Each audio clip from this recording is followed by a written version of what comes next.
ছোট ভাইয়ের আবদারে তখন গরমের ভিতরে দুধ পুলি পিঠা বানানো হয়, তো সেটার আজকে রেসিপিটা শেয়ার করব। আসসালামু আলাইকুম, কেমন আছেন সবাই? আল্লাহ তাআলা হয়তো সবাইকে অনেক ভালো রাখছে। তো গ্রামের বাড়িতে যখন নানি বাসাতে সবাই মিলেমিশে একসাথে হই, তখন হচ্ছে আমার ছোট ভাইয়ের আবদার থাকে নানির কাছে।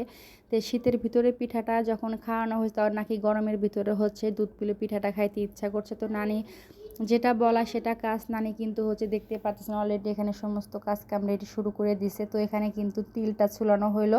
তিল কিন্তু ভেজে নিতে হবে, তারপরে হচ্ছে জিরা বেটে নিচ্ছে, তারপরে হচ্ছে চাউল বেটে নিচ্ছে, মানে সমস্ত কিছু মিলেমিশে কিন্তু এভাবে করে বাটতে হবে।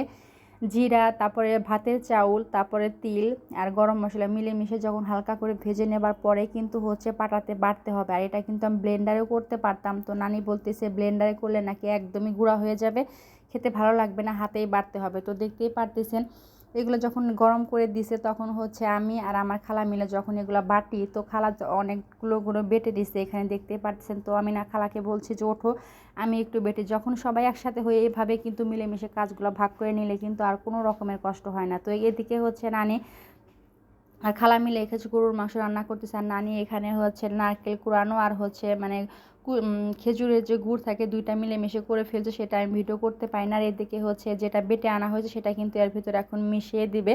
তো সেটাই একটু দেখাইতে যেহেতু হচ্ছে মানে কুশুলি পিঠাকে হচ্ছে দুধ পুলি পিঠা বানানো হয়, সেটাই কিন্তু পুরোটা এখানে রেডি করা হইতেছে।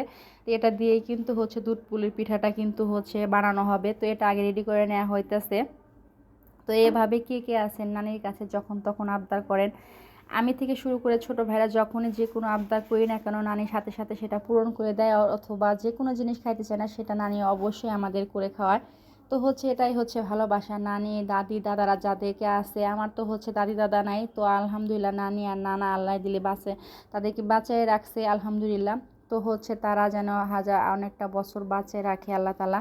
তো দেখতেই পারতেছেন এখানে কিন্তু পুরোটা অলরেডি এখানে হয়ে গেছে। আর এখানে আতপ চালের গুঁড়া কিন্তু ফুটন্ত গরম পানির ভিতরে দিবার পরে কিন্তু হচ্ছে এখানে ডোটা রেডি করা হবে। তো দেখতেই পাচ্ছেন এদিকে হচ্ছে আমার আম্মা হচ্ছে মানে দুধ পুলির পিঠার যে ডোটা সেটা হচ্ছে এখানে রেডি করতেছে।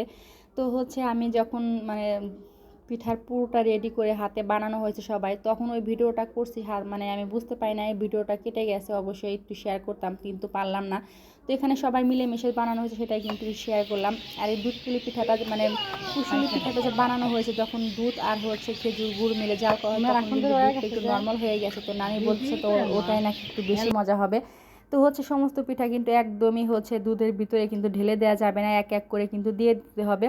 আর এদিকে কিন্তু হচ্ছে দুধ পুলি পিঠাটা একদমই রেডি হয়ে গেছে।